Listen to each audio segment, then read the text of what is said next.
Railways Bharat की उन्नति के लिए बहुत जिम्मेदार है और 165 साल पुरानी ये इंडियन रेलवेज का एक बहुत बड़ा पार्ट रहा है।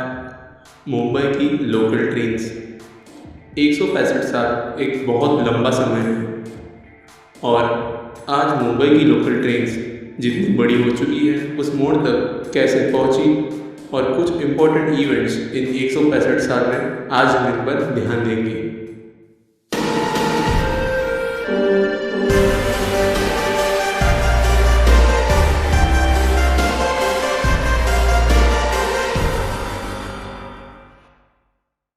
सोलह अप्रैल 1853 दोपहर के 3:35 इस समय भारत की ही नहीं बल्कि एशिया की सबसे पहली ट्रेन बोरी बंदर स्टेशन और थाने के बीच में दौड़ी। इस ट्रेन को खींचने के लिए 3 भाप से चलने वाले लोकोमोटिव का इस्तेमाल किया गया था और इनमें 14 कोचेस थे और इस मुंबई से थाने के बीच के छोटे से सफ़र को 1 घंटे और 25 मिनट का समय लगता था। तब दिन में सिर्फ 2 ट्रेन सर्विस हुआ करती थी, जबकि आज 2350 ट्रेन रोज सर्विस करती है। अगले ही साल 1854 में इस लाइन को कल्याण तक एक्सटेंड कर दिया गया और उसके बाद 1855 में कल्याण की लाइन को नॉर्थ की तरफ वाशिंद और साउथ की तरफ पड़सधरी तक एक्सटेंड कर दिया गया, जिससे कल्याण पहला जंक्शन बना। अब सीधे 1878 पर जाते हैं। अभी तक दादर बांद्रा मुंबई पुणे लाइंस खुल चुकी थी और परेल, दीवा, मस्जिद, घाटकोपर जैसे स्टेशंस खोल दिए गए थे। लेकिन 1878 इन चीज़ों के अलावा भी एक और महत्वपूर्ण साल था, क्योंकि विक्टोरिया टर्मिनस का कंस्ट्रक्शन शुरू हो गया और अब हम सीधे 1888 तक जंप करते हैं। अब 3 नए स्टेशन बन चुके थे, जो थे कुर्ला, महालक्ष्मी और करी रोड, और विक्टोरिया टर्मिनस का काम पूरा हो चुका था। अब एक छोटा सा गेम खेलते हैं। अब इस वीडियो को आप पॉज करो और कमेंट में लिखना कि आपको क्या लगता है कि विक्टोरिया टर्मिनस बनाने में कितने पैसे खर्च हुए होंगे। तो जवाब है 16,40,000 रुपये। तब विक्टोरिया टर्मिनस में सिर्फ 6 प्लेटफॉर्म हुआ करते थे। 1918 तक कल्याण की तरफ की लाइन को क्वाड्रुपल कर दिया गया था, यानी 4 लाइन्स बन चुकी थी सिर्फ सीएसटी और कल्याण के बीच में। और 1916 में पारसिक टनल, जो 4,316 फीट लंबी थी, उसका काम भी पूरा हो चुका था और ट्रेन इनमें से गुजरना शुरू हो चुकी थी। 1920 में सिग्नलिंग सिस्टम को पूरी तरह से इलेक्ट्रिक कर दिया गया और अब इलेक्ट्रिक मल्टीपल यूनिट, यानी बिजली पर चलने वाली ट्रेन जैसे लोकल ट्रेन होती है, उन्हें शुरू करने की पूरी तैयारी हो चुकी थी। और पहली लोकल ट्रेन वीटी से कुर्ला के लिए 3 फरवरी 1925 को हार्बर लाइन पर चली और इसके लिए सीएसटी के आगे एलिवेटेड ट्रैक बनाया गया और सैंडर्स रोड स्टेशन बनाया गया। 1500 वोल्ट डीसी करंट पर यह ट्रेन चलती थी। इन ट्रेन में सिर्फ 6 कोच थे, लेकिन पैसेंजर्स के बीच में ये ट्रेन बहुत लोकप्रिय हुई। आज सीएसटी से निकलने के बाद मस्जिद स्टेशन को क्रॉस करते ही एक ट्रैक जो किसी फ्लाईओवर की तरह ऊपर की तरफ जाता है, वही वो जगह है जहां पहली बार लोकल ट्रेन चली थी। इसके बाद कल्याण तक इलेक्ट्रिफिकेशन पूरा कर दिया गया, जो साल 1928 में पूरा हो गया और साथ ही साथ हार्बर लाइन पर 4 कोच और सेंट्रल लाइन पर 8 कोच वाली लोकल ट्रेन चलने लगी।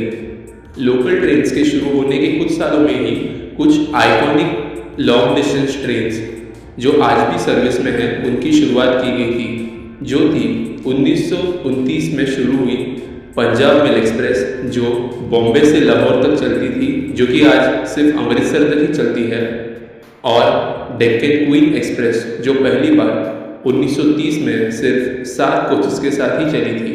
1950 में कुर्ला से लेकर मानखुर्द के बीच और एक नई लाइन बनाई गई, जिस पर सिर्फ सबअर्बन सर्विस चलती थी, बट ये लाइन इलेक्ट्रीफाइड ना होने के कारण स्टीम इंजिन्स इस लाइन की ट्रेन को खींचा करते थे और 1952 में कुर्ला मानखुर्द लाइन को आखिर में इलेक्ट्रीफाई कर दिया गया और यहाँ पर भी EMU चलने लगी। इसके बाद सारी लाइन सिर्फ एक्सटेंड हुई, डबल हुई, बट कोई बहुत बड़ा मेजर चेंज नहीं आया, लेकिन छोटे छोटे इंक्रीमेंटल चेंज आते ही रहे।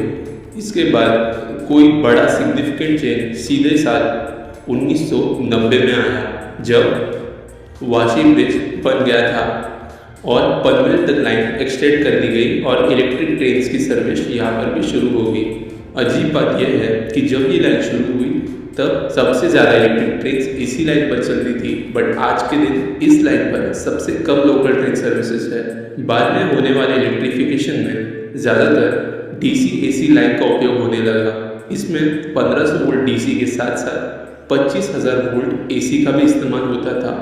और इस ज़माने में आ रही लोकल ट्रेन मॉडल्स ऐसी थी जो DC और AC दोनों पर चल सकती थी।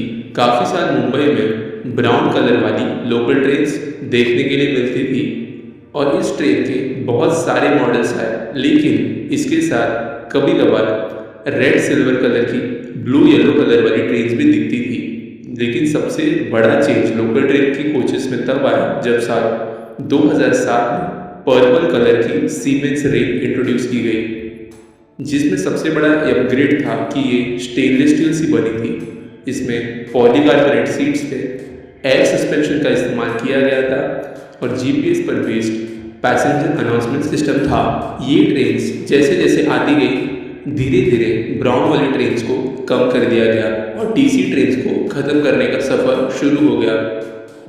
2014 में बॉम्बार्डियर कंपनी की नई ट्रेन भी मुंबई की सबअर्बन लाइंस पर दौड़ने लगी और आखिर में 7 जून 2015 को शाम 6:50 को आखिरी 1500 volt DC local train Mumbai CST से कुर्ला के बीच चली। और अगर आप इस ट्रेन में सफ़र करना चाहते थे तो आपको 10,000 रुपये का टिकट खरीदना पड़ता था।